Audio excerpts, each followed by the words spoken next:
Hello friends, welcome to NCERT Pathshala.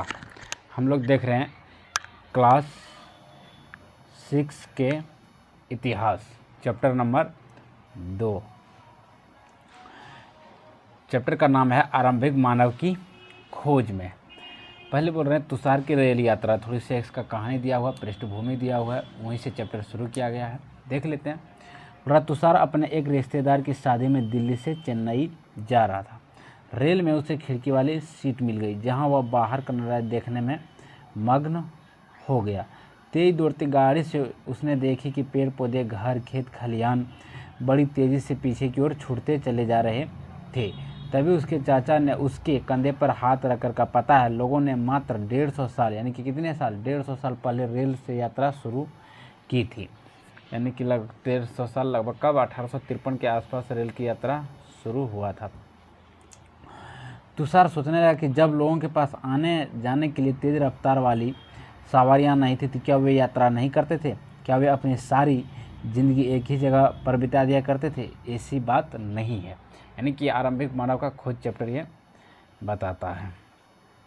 हम लोग देखते हैं आरंभिक मानव आखिर इधर उधर घूमते क्यों थे। यानी कि जो शुरुआत के मानव जो थे, आरंभिक मानव, वो लोग आखिर इधर उधर क्यों घूमते, क्या वजह था जो कि वो लोग एक जगह से दूसरी जगह जाया करते थे। जैसे आज लोग रोजगार के लिए एक जगह से दूसरी जगह जाते हैं, रिश्तेदारों में जाते हैं एक जगह से दूसरी जगह, या फिर गांव से शहर की ओर प्रस्थान करते हैं शिक्षा के लिए, डॉक्टर की व्यवस्था के लिए, अच्छे जीवन जीने के लिए एक जगह से दूसरी जगह की ओर अग्रसर होते हैं। तो उनमें उस समय भी कुछ ना कुछ कारण जरूर रहे होंगे। देखते हैं उस समय क्या कारण थे। हम उन लोगों के बारे में जानते हैं जो इस उपमहाद्वीप में 20 लाख साल पहले रहा करते थे। कितना? 20 लाख साल पहले जो लोग रहा करते थे उनके बारे में हम लोग जानकारी लेते हैं। आज हमें उन्हें क्या कहते हैं? आखेटक खाद्य संग्राहक के नाम से जानते हैं। हम लोग 20 साल पहले के लोगों को क्या कहते थे? आखेटक खाद्य संग्राहक। आखेटक मतलब होता है शिकार करना। जो शिकार करके अपने भोजन करते हैं उसी को क्या कहा जाता है?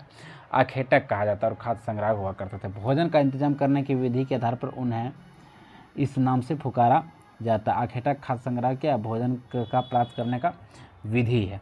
आमतौर पर खाने के लिए वे जंगली जानवरों का शिकार करते थे, जैसे मछलियाँ और चिड़ियाँ पकड़ते थे। क्या? मछलियाँ और चिड़ियाँ वे लोग पकड़ा करते थे। फल मूल, दाने, पौधे, पत्तियाँ, अंडे इकट्ठा क्या करते थे। इसके अलावा मछलियाँ और चिड़ियाँ के अलावा लोग क्या खाते थे? फल मूल भी खाते थे, दाने भी खाते थे, पौधे पत्तियाँ भी खाते थे, अंडे इकट्ठा करते थे। हमारे उपमहाद्वीप जैसे गर्म देशों में पेड़ पौधे की अनगिनत प्रजातियाँ मिलती हैं। यानी कि बोल रहे कि हमारे देशों में जो है, क्योंकि हमारे देश गर्म देश में सभी तरह के मिश्रण है, तो बोल रहे हैं यहाँ पे अनगिनत पेड़ पौधे की प्रजातियाँ, अलग अलग पेड़ पौधे की प्रजातियाँ मिलती है। इसलिए पेड़ पौधे से मिलने वाले खाद्य संग्राहक भोजन के अत्यंत महत्वपूर्ण स्रोत हैं। यानी कि पेड़ पौधे, यहाँ पे बहुत सारे फल वगैरह उस समय मिला करता था। अभी जो प्रकृति की नष्ट हो जाने की वजह से इतने फल वगैरह नहीं मिलते हैं, लेकिन उस समय हर एक मौसम में एक जगह से दूसरी जगह मिलते रहते थे। लेकिन यह सब कर पाना बिल्कुल आसान नहीं था। ऐसे कई जानवर हैं जो हमसे ज़्यादा तेज भाग सकते हैं और बहुत से जानवर हमसे ज़्यादा ताकतवर भी होते हैं। जानवरों का शिकार करना, बोल रहा है कि ये सब बहुत आसान नहीं था, क्योंकि बहुत सारे जानवर बहुत तेज़ी से भागते थे। तो बहुत सारे जानवर व्यक्तियों की अपेक्षा बहुत जो है क्या थे? ताकतवर थे, जिसकी वजह से वो लोग क्या करते थे? चिड़िया और मछलियाँ पकड़ते थे। जानवरों के शिकार, चिड़िया या मछलियाँ पकड़ने के लिए बड़ा सतर्क, जागरूक और तेज होना पड़ता था। पेड़ पौधों से खाना जुटाने के लिए जानना जरूरी होता था कि कौन सा पेड़ पौधे खाने योग्य,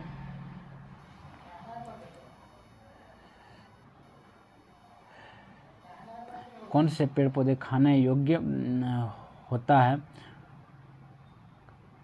और क्योंकि कई तरह के पौधे जो हुआ करते थे विषैले भी होते हैं, साथ ही फलों के पकने के समय की जानकारी भी जरूरी होती थी। जैसे अभी जो गर्मी के सीजन में गांव वगैरह में क्या मिलने लगे? आम मिलेंगे, खजूर मिलेंगे, नहीं, बहुत सारे जगह पे इधर आपका जो है जम्मू कश्मीर क्षेत्र में जाओगे अंगूर मिलेगा, अनार मिलेगा। यानी कि हर समय जो है कुछ न कुछ उसमें प्रकृति में मिलते रहते थे एक जगह से दूसरी जगह जाने पे।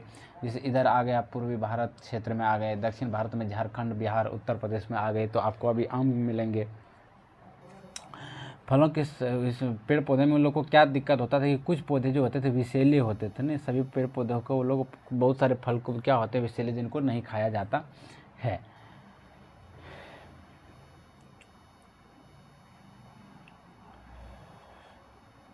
बोल रहे ऐसे समुदाय में रहने वाले बच्चों का ज्ञान और गुणों का वर्णन करो, क्या तुमसे ऐसे गुण और ज्ञान है। आखेटक जो वर्कर था, आखेटक खाद्य संग्राहक समुदाय के लोगों एक जगह से दूसरी जगह पर घूमते रहने के पीछे कम से कम 4 कारण हो सकते हैं। आखेटक खाद्य संग्राहक के समुदाय के लोगों के साथ घूमने की जगह 4 कारण दिया है। हम लोग 4 कारण एक करके देखते हैं। पहला कारण है कि अगर वे एक ही जगह पर ज़्यादा दिनों तक रहते तो आसपास पौधों, फलों और जानवरों को मार खाकर समाप्त कर देते थे। यानी कि एक ही जगह पर वो ज़्यादा दिन तक रहते थे तो वहाँ पे क्या होता था, जानवर वगैरह जो था समाप्त होने लगते थे और बहुत सारे जानवर डर के मारे दूसरी जगह भी भाग जाते थे। इसलिए भोजन की तलाश में दूसरी जगह पर जाना पड़ता था। पहला कारण क्या था कि भोजन की तलाश में एक जगह से दूसरी जगह जाते थे। दूसरा कारण बोल रहे कि जानवर अपने शिकार के लिए या फिर हिरन और मवेशी अपना चारा ढूंढने के लिए एक जगह से दूसरी जगह जाया करते, इसलिए जानवरों का शिकार करने वाले लोग भी इनके पीछे पीछे जाया करते होंगे। दूसरा बोल रहा है कि एक जगह से दूसरी जगह, जैसे हिरन हो गया या फिर मवेशी अपना चारा ढूंढने के लिए क्या करते हैं, एक जगह पे चारा समाप्त हो जाता है तो दूसरी जगह जाते थे। तो ये लोग भी जानवर का शिकार करने के लिए हमेशा एक जगह से दूसरी जगह पीछे पीछे की ओर जाया करते थे। तीसरा कारण यह है कि पेड़ और पौधों के फल फूल अलग अलग मौसम में आते हैं, इसलिए लोग इनकी तलाश में उपयुक्त मौसम के अनुसार अन्य इलाकों में घूमते होंगे।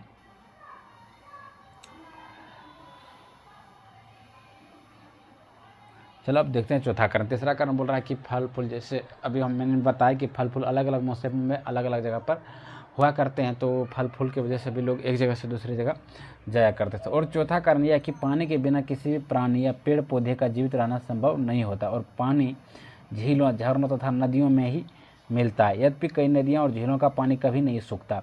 कुछ झीलों और नदियाँ पानी बारिश के बाद ही मिल पाता है। यानी कि बोल रहा है कि कहीं पे जो पानी वगैरह हमेशा रहा करते थे तो कहीं पे पानी क्या होता था, जब बारिश होता तो ही मिल पाता था। यानी कि बारिश समय वो जो है अलग अलग जगह पर रहते थे, जब सूखे होते तो फिर वो अलग जगह पे चले जाते थे। इसलिए ऐसी झीलों और नदियों के किनारे बसे लोगों को सूखे मौसम में पानी की तलाश में इधर उधर जाना पड़ता होगा। इसके अलावा लोग, चौथा कारण हो गया। इसके अलावा एक और कारण बन रहा था, लोग नाते रिश्तेदार या मित्रों से मिलने भी जाया करते होंगे। यहाँ यह स्मरण रखना जरूरी है कि सभी लोग पैदल यात्रा क्या करते थे। बोल रहा है कि आज से लगभग कितने 150 साल लोग पहले क्या करते थे, सभी लोग पैदल यात्रा करते थे। आगे चलो देखते हैं। बोल रहा तुम स्कूल कैसे जाते हो, इसके बारे में पता लगाना है। तुम अपने घर से स्कूल पैदल जाने में कितना समय लग जाता है, तुम बस या साइकिल से जाओ तो स्कूल पहुँचने में कितना समय लगेगा। ये तो अपने से खुद से क्वेश्चन करने के लिए दिया गए हैं। आरंभिक मानव के बारे में जानकारी कैसे मिलती है, यानी कि इन लोगों के बारे में हम लोग को जानकारी कैसा मिलता है। बोल रहा है पुरातत्वविद। पुरातत्वविद मतलब क्या होता है, एक होता है पूरा वस्तु मतलब पुरानी वस्तु, ठीक है। और उनसे पुरानी वस्तु, जो भी पुरानी वस्तु मिलते हैं कहीं भी विरासत के रूप में, जो भी चीज़ें मिलती है उनसे जो अध्ययन किया जाता है उसी को क्या कहा जाता है, पुरातत्वविद। और पुरातत्वविद का जो जनक थे वो कौन थे, अलेक्जेंडर कनिंघम। पुरातत्वविद का जनक कौन थे, अलेक्जेंडर कनिंघम हुआ करते थे, अलेक्जेंडर कनिंघम। अच्छा, इतिहास का जनक कौन था, इतिहास का जनक कौन था, हेरोडेटस, ठीक है। जिनका निर्माण और उपयोग आखेटक खाद्य संग्राहक क्या करते थे। यह संभव है कि लोगों ने अपने, यहाँ पे देखिए कुछ चित्र भी दिखाया गया। पहले शुरुआती दौर में इस प्रकार का चित्र धीरे धीरे नुकीले होते गए। काम के लिए पत्थरों, लकड़ियों और हड्डियों के औजार बनाए। इनमें से पत्थरों के औजार आज भी बचे हुए हैं, ठीक है। बोल रहा कि उदाहरण के लिए देखेंगे तो यह संभव कि लोगों ने अपने कुछ न कुछ, जैसे यहाँ पत्थरों औजार के कुछ उपयोग बताए गए हैं। इनमें से कुछ औजारों का उपयोग फल फूल काटने, हड्डियाँ और मांस काटने, पेड़ों के छाल और जानवरों की खाल उतारने के लिए किया जाता था। इसमें कुछ हड्डियाँ तथा लकड़ियों के मुट्ठे लगाकर भाले और बांध जैसे हथियार बनाए जाते थे। कुछ औजारों में लकड़ियाँ काटी जाती थी। लकड़ियाँ का उपयोग ईंधन तथा साथ साथ झोपड़ियाँ और औजार बनाने के लिए भी किया जाता था। यहाँ पे दिए गए हैं, ये आप एक बार चित्र देखिए, यहाँ क ख ग घ और अंघ में दिया गया है। इसके बगल में जो है राइट साइड में यहाँ पे इसके बारे में बताया। क बोल रहा है ये पत्थर से बने प्राचीनतम औजार है। जब हम क देखते हैं, बोल रहा है ये जो है क आपका क्या है, ये वाले जो है प्राचीनतम औजार है, क वाले, ठीक है। चलिए आगे देखते हैं।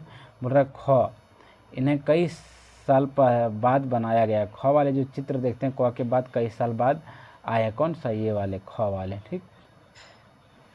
फिर ग वाले बोल रहे हैं इन्हें और बाद में बनाया गया। घ वाले बोल रहे हैं इन्हें लगभग 10 साल 10,000 साल बाद बनाया गया था।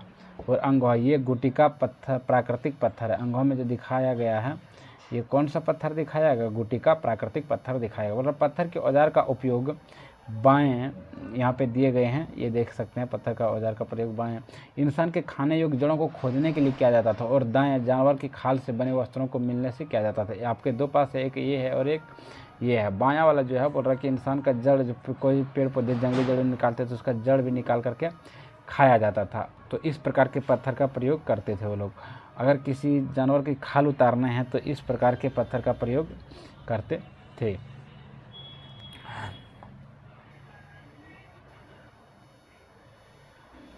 रहने की जगह निर्धारित करना। आप मानचित्र 2 को देखो, यहाँ मानचित्र नीचे 2 दिया हुआ है, उसको हम लोग देखते हैं एक बार। मानचित्र 2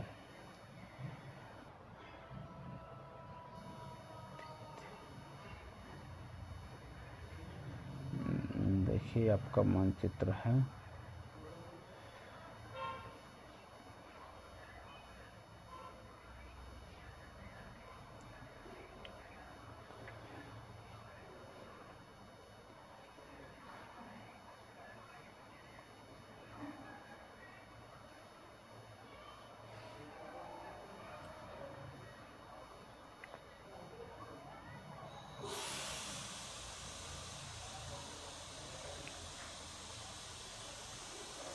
बोल रहा मानचित्र 2 को देखिए और इसको हम लोग देखते हैं। बोल रहा है कि लाल त्रिकोण वाले स्थानों पे पूरा स्थल है, यानी कि मानचित्र 2 में देखा गया जो लाल त्रिकोण जिससे डिनोट किया गया वो पूरा स्थल है, जहाँ पर आखेटक खाद्य संग्रह होने का प्रमाण मिले हैं। जैसे कि आप इसमें देखिए जो है ये जैसे भीमबेटका है, ठीक है, ये लाल त्रिकोण वाले हैं।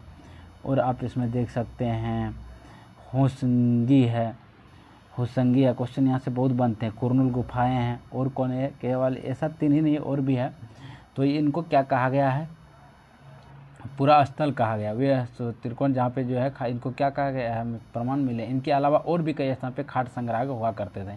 ये पूरा स्थल है जहाँ पे खाद्य संग्रह मिला गया था, जैसे कुरनुल गुफाएं, हुस्की हो गया, और कौन?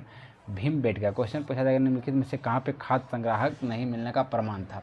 तो आपको 3 जगह इस एनसीईआरटी में दिया हुआ, एक कुरनुल गुफाएं हो गया, भीमबेटका हो गया और हुस्की। इन तीनों जगह पे क्या मिला था? पूरा स्थल मिला था खाद्य संग्रह का। मानचित्र में सिर्फ कुछ गिने चुने स्थान ही चिन्हित किए गए थे। कई पूरा स्थल नदियों और झीलों के किनारे पाए गए हैं। इस चित्र को देखना बहुत ज़रूरी है। देखिए यहाँ पे एक जो है ग्रीन कलर का दिया हुआ कोल्डिवा महागढ़ा है, नहीं, दार्जिलिंग होर्डिंग है।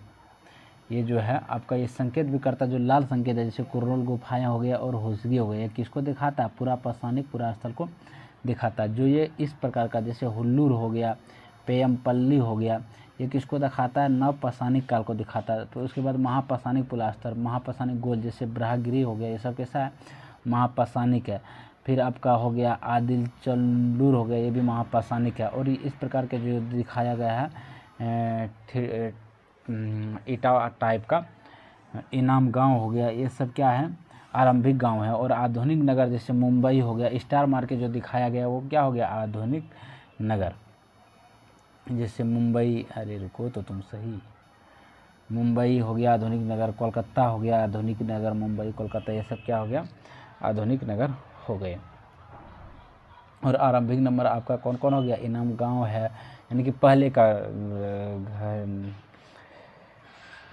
गांव, इनाम गांव एक देखने को मिल रहा, और कोई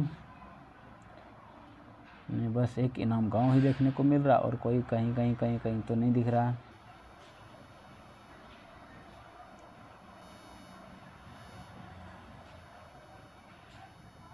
नहीं, केवल एक इनाम गांव ही इसमें देख रहे हैं। ठीक है, बढ़ते हम लोग आगे की ओर।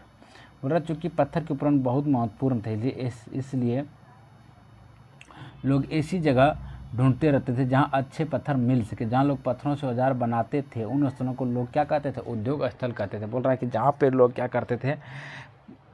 पत्थर के औजार बनाते थे, उन स्थलों को क्या कहा जाता था? उद्योग स्थल। उस समय यानी पत्थर से औजार बनाना ही क्या कहलाता था? उद्योग स्थल कहलाता था। हम इन उद्योग स्थलों के बारे में जानकारी कैसी मिलती है? आमतौर पर हमें ऐसी जगहों पर पत्थर के बड़े बड़े टुकड़े मिलते हैं और ऐसे उपकरण मिलते हैं जिन्हें लोग इन स्थलों पर छोड़ गए होंगे, क्योंकि वे ठीक नहीं बने होंगे, यानी कि कुछ पत्थर को तराश रहा होगा, वो अगर ठीक नहीं बना होगा तो उसको क्या किया गया होगा, वहीं पे छोड़ दिया गया होगा। साथ ही औजार बनाने के बाद पत्थरों के टूटे फूटे टुकड़े भी इन स्थलों पर मिलते हैं। बोल रहा साथ ही जो है औजार बनाने के बाद पत्थरों के टूटे फूटे टुकड़े भी इन स्थलों पर मिले हैं। कभी कभी लोग इन स्थलों पर कुछ ज़्यादा समय तक रहा करते थे। ऐसे स्थलों में आवासीय और उद्योग स्थल कहते हैं। ऐसे स्थलों को आवासीय उद्योग जहाँ पे ज़्यादा समय तक रहा करते थे। चलिए थोड़ा सा इधर भीमबेटका के बारे में दिया, जिसको भीमबेटका बोल रहा है आधुनिक मध्य प्रदेश। आवासीय पुरास्थल उन्हें कहते जहाँ लोग रहा करते थे। इनमें गुफाओं और कंदराओं जैसे वे स्थल होते हैं जिन्हें यहाँ दर्शाया गया है। लोग इन गुफाओं में इसलिए रहते थे क्योंकि यहाँ उन्हें बारिश, धूप और हवाओं से राहत मिलती थी। भीमबेटका में गुफा वगैरह ज़्यादा मिला करते थे, धूप और हवाओं से राहत मिलती थी। ऐसी प्राकृतिक गुफाएं विंध्य और दक्कन के पर्वतीय इलाकों में भी मिलती है, जो नर्मदा नदी घाटी के पास है। क्वेश्चन ये भी पूछ सकते हैं कि आपका जो है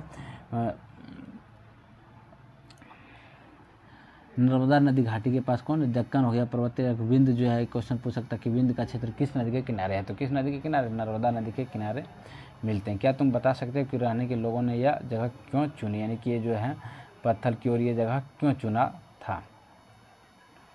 चलिए यहाँ पे एक चीज़ हम देखते हैं, अगर तुम्हें अपने निवास स्थान के बारे में बताना पड़े तो तुम इनमें कौन सा निवास चुनोगे। आवास, उद्योग स्थल, आवास दिया हुआ है आपका एक पूरा स्थल। पूरा स्थल यानी क्या होता है, पूरा स्थल किसको कहते हैं, उस स्थान को कहते हैं जहाँ औजार, बर्तन और इमारतें जैसी वस्तुओं के अवशेष मिलते हैं। बोल रहा है कि पूरा स्थल उसको कहा जाता है जहाँ पे औजार मिलते हैं, बर्तन या इमारतें जैसी वस्तुओं का क्या मिलता है, अवशेष मिलते हैं। ऐसी वस्तुओं का निर्माण लोगों ने अपने काम के लिए क्या करते थे, बाद में वे उन्हें वहीं छोड़ गए। ये ज़मीन के ऊपर भी मिल सकते हैं, अंदर कभी कभी समुद्र तथा नदी के तल में भी पाए जाते हैं। इन्हें पूरा स्थल के बारे में आपको अलग अध्याय में बताया जाएगा। अगर आप लोग पूरा वीडियो देख रहे हैं, अगर अच्छा लग रहा है तो ज़रूर लाइक कर देंगे, और पूरा वीडियो देख नहीं रहे होंगे, पूरा वीडियो देखना ही है। इसके बाद हम इसके ऊपर क्या लेके आएंगे, MCQ भी लाएंगे, ऑब्जेक्टिव अच्छे MCQ रहेंगे, देखने को मिलेगा अच्छा से। पसान औजारों का निर्माण। बोल रहा पसान उपकरणों को प्राय कर 2 तरीकों से बनाया जाता था। पहला दिया गया है पत्थर से पत्थर को टकरा कर, यानी कि पत्थर से पत्थर टकरा के, उसमें हथौड़ा वगैरह तो हुआ नहीं करते थे ना, हथौड़ा वगैरह बाद में बना है। पत्थर हथौड़ा भी था तो वो किसका हथौड़ा था, पत्थर का हथौड़ा था। आजकल ये लोहे वाले हथौड़े थे नहीं। यानी जिस पत्थर से कोई औजार बनाना होता था उसे एक हाथ में लिया जाता था और दूसरे हाथ में एक पत्थर का हथौड़ी जैसा इस्तेमाल होता था। इस तरह आघात करने वाले पत्थर से दूसरे पत्थर पर तब तक सल्क निकाल लेते थे जब तक वांछित आकार वाला उपकरण न बने, यानी कि जिस प्रकार वो चाहते थे उस प्रकार में। दूसरे यहाँ बोल रहा हथौड़ा, हथौड़ी नहीं, यानी कि जो है हथौड़ा का किस प्रकार का पत्थर को ही बोला है कि हथौड़े जैसे प्रयोग करते थे, ना कि हथौड़ा का प्रयोग करते थे जो आजकल लोहे वाले होते हैं, ये नहीं।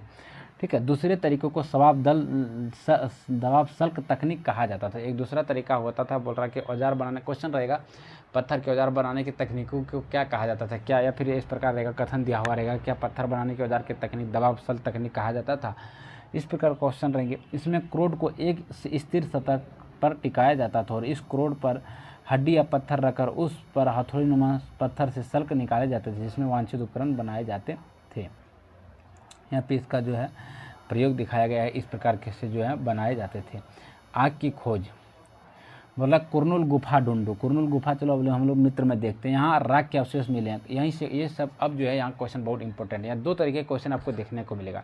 एक तो डायरेक्ट क्वेश्चन देखने को मिलेगा कि राख के अवशेष कहाँ पे मिले थे, कुरनुल गुफा में। ठीक, दूसरा क्वेश्चन मिलेगा कि राख जो है आग का आविष्कार कब हुआ था। अब यहाँ से देखो वो ऑप्शन देगा, न पसंद, पूरा पसंद, ठीक है, आरंभिक गांव, जो भी देंगे। अब हम लोग कुरनुल गुफा एक बार देख लेते हैं फिर से पीछे। कुरनुल गुफा आप यहाँ पे देखिए कहाँ पे था कुरनुल गुफा। कुरनुल गुफा ये आपकी कौन सी है, ये आपका क्या है, कुरनुल गुफा है। ये क्या है, कुरनुल गुफा, और किसमें, पूरा प्रासंगिक स्थल। एक तो क्वेश्चन ये हो गया कि आग का आविष्कार यानी कि राग का अवशेष कहाँ पे मिला था, कुरनुल गुफा में। दूसरा क्वेश्चन ये बनेगा कि जो है आग का खोज या कब किया गया था, किस काल में किया गया था, तो पूरा प्रासंगिक काल में ही आग का खोज हो गया था। ये इनडायरेक्ट क्वेश्चन बहुत बार पूछा जाता है कि आग का खोज कब किया गया था, पूरा प्राचीन काल में। चलिए बढ़ते हम लोग नीचे आगे की ओर।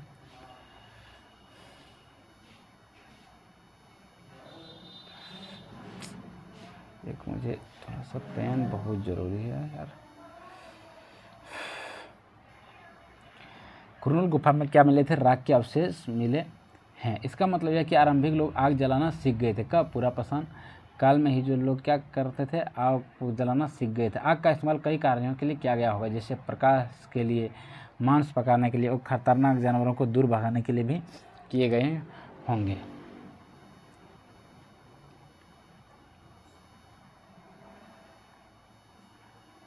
बदलती जलवायु, चलो हम लोग देखते हैं बदलती जलवायु के बारे में कुछ बातें देखते हैं। बोल रहा है लगभग कितना 12,000 साल पहले दुनिया की जलवायु में बड़े बदलाव आए। कितने साल पहले? 12,000 साल पहले।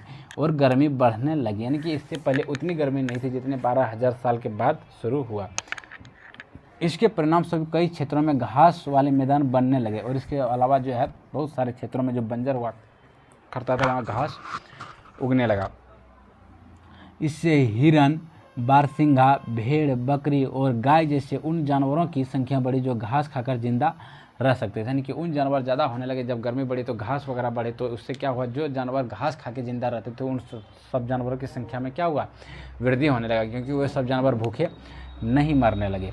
और अच्छे आहार मिलने के बाद क्या होता है, बीमारियाँ भी कम होती है, शरीर भी मजबूत होते हैं, जल्दी फैलते हैं शरीर वगैरह, तो फिर प्रजनन शक्ति भी ज़्यादा रहता है।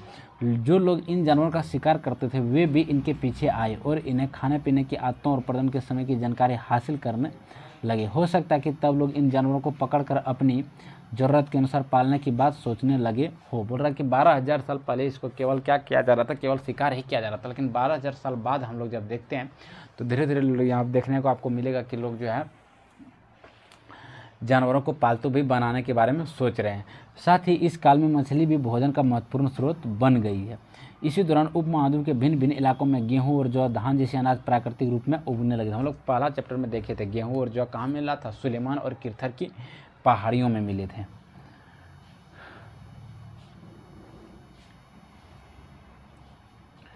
गेहूं, जौ, धान और अनाज प्राकृतिक रूप में उगने लगे थे। शायद महिलाओं और पुरुष और बच्चों ने इन अनाजों को भोजन के लिए बटोरना शुरू कर दिया होगा धीरे धीरे बारे में।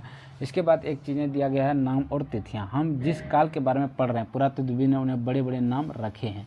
आरंभिक काल को वे पुरापाषाण काल कहते हैं, यानी कि शुरुआती दौर के काल को क्या कहा जाता है, पुरापाषाण काल। यह दो शब्द पुरा यानी कि प्राचीन और पाषाण यानी पत्थर से बना, यानी कि इसको पत्थर के उसमें पत्थर का प्रयोग किया जाता था, इसलिए इसको पुरापाषाण काल कहा जाता है। यह नाम पुरा स्थलों प्राप्त पत्थर के औजार के महत्व को बताता है। पुरापाषाण काल, इसका कार्यकाल पूछा जाता है कब से कब तक है, 20 साल पहले से, यानी कि 20 लाख ईसा पूर्व से 12,000 ईसा पूर्व के पहले के दौरान माना गया था। इस काल को भी 3 भागों में विभाजित किया गया था, आरंभिक काल, आरंभिक पुरापाषाण काल, मध्य पुरापाषाण काल और उत्तर पुरापाषाण काल। मानव इतिहास के लगभग 99% कहानी इसी काल के दौरान घटित हुई है। बोला कि मानव इतिहास का पुरापाषाण काल जो है वो बहुत बड़े हैं, नहीं ज़्यादातर घटना इसी काल में घटी है। तीनों का देख लें, जब पुरापाषाण, मध्यपाषाण और नवपाषाण काल। जिस काल में हमें पर्यावरण बदलाव मिलते हैं उसे मेसोलिथिक यानी मध्यपाषाण युग कहते हैं। क्वेश्चन बनेगा कि किस काल में पर्यावरण परिवर्तन को देखने को मिला था, मध्यपाषाण युग में, ठीक। और इसको क्या कहा जाता है, मेसोलिथ। इसको क्या कहते हैं, मेसोलिथ। इसका समय लगभग कब, 12,000 साल पहले से लेकर, यानी 12,000 ईसा पूर्व से लेकर 10,000 साल, 10,000 पहले, यानी कि 10,000 साल, 10,000 ईसा पूर्व तक माना गया। इस काल के पाषाण औजार आमतौर बहुत छोटे होते थे, इनको माइक्रोलिथिक कहा जाता था। मध्यपाषाण काल को क्या कहा गया है, माइक्रोलिथिक। पुरापाषाण काल को क्या कहा गया है, मेसोलिथ या फिर माइक्रोलिथ, मतलब लघु पाषाण काल भी कहा गया है। प्राय इन औजारों में हड्डियों या लकड़ियों के मुट्ठे लगे हाशियां और आरी जैसे औजारें मिलते हैं।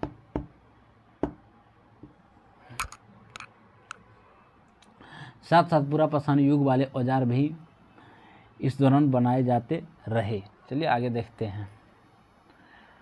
पृष्ठ 13 पर बने चित्र को देखो और इस दौरान बनाए गए औजारों में तुम्हें कोई बदलाव दिखाई देता है, यानी कि पृष्ठ चित्र पर हम लोग उसको भी देखते हैं। अगले युग की शुरुआत लगभग कब होता है, यानी कि नवपाषाण का शुरुआत कब होता है, 10,000 साल पहले से होती है। इसे नवपाषाण युग कहा जाता है। 10,000 यानी कि पहला हो गया आपका 20 लाख ईसा पूर्व, नहीं 20 लाख ईसा पूर्व से हो गया 12,000 ईसा पूर्व, इसको क्या कहा जाता है, पुरापाषाण काल, ठीक। फिर आपका 12,000 ईसा पूर्व से लेकर 10,000 ईसा पूर्व, इसको क्या कहते हैं, मध्यपाषाण काल। ठीक है, फिर 10,000 ईसा पूर्व से बाद की कहानी को क्या कहा जाता है, नवपाषाण काल कहा जाता है।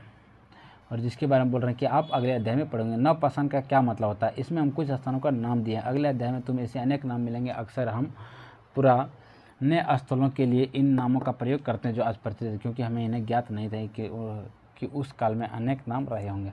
चलिए कि यहाँ बोल रहा कि पृष्ठ चित्र पर बने चित्रों को देखो। देखते हैं कि पृष्ठ 13 पर जो है क्या चित्र ये दिए गए हैं। 14, यही वाला चित्र के बारे में, ये 14 हो गया। ये जो आपका है ये पृष्ठ 13 हो गया। यहाँ पे जो है 2 तरह के चित्र दिए गए थे।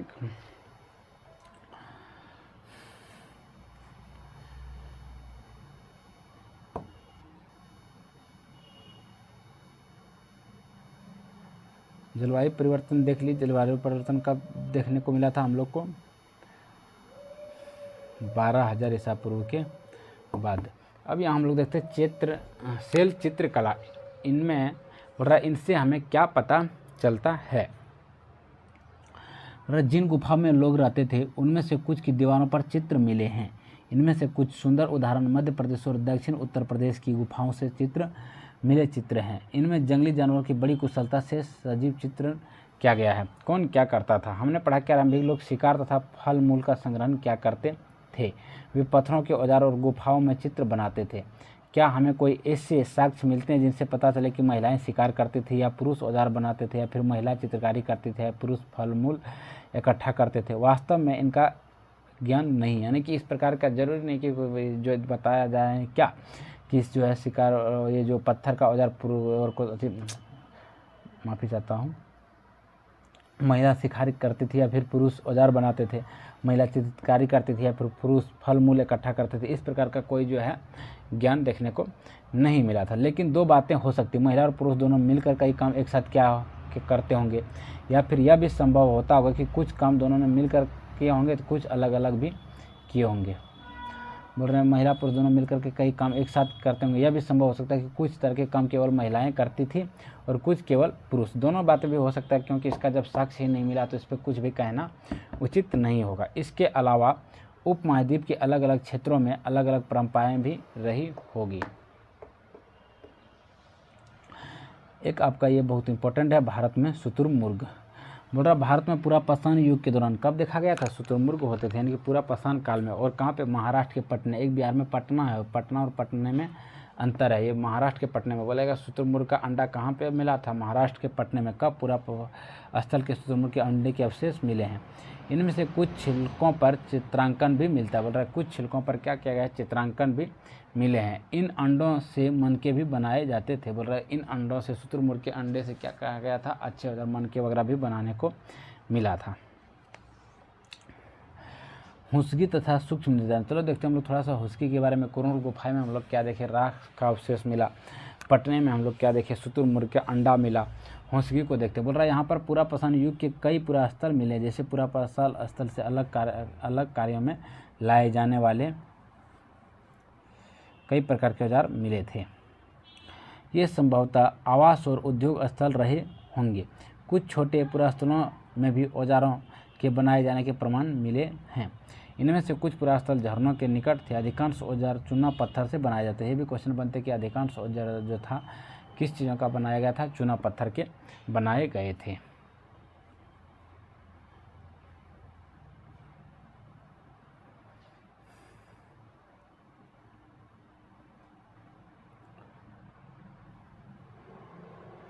इसके अलावा भी, इस चैप्टर के अलावा भी कुछ चीज़ें दिया हुआ है।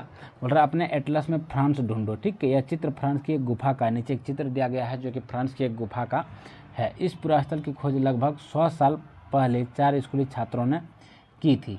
इस चित्र की लगभग 20,000 साल पहले से लेकर 10,000 साल पहले के बीच बनाए गए होंगे। इनमें कई जानवरों के चित्र हैं। इनमें जंगली घोड़े, गाय, भैंस, गेंडा, रेनडियर, बारसिंघा, सूरों को गहरे चमकीले रंगों से चित्रित किया गया है। इन रंगों को लो एस्क और चारकोल जैसे खनिज पदार्थों से बनाया जाता था। यह संभव है कि इन चित्रों को उत्सवों के अवसर पर बनाया जाता था या फिर इन्हें शिकारियों द्वारा शिकार पर निकलने से पहले कुछ अनुष्ठानों के लिए बनाया गया होगा। क्या तुम इन्हें बताने का कोई कारण बता सकते हो?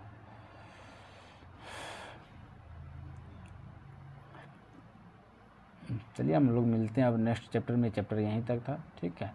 इसके ऊपर हम जो है ऑब्जेक्टिव एक क्वेश्चन लेके आएंगे जो कि अच्छे होंगे। तब तक आप लोग मस्त रहिए, स्वस्थ रहिए और पढ़ाई में व्यस्त रहिए। धन्यवाद।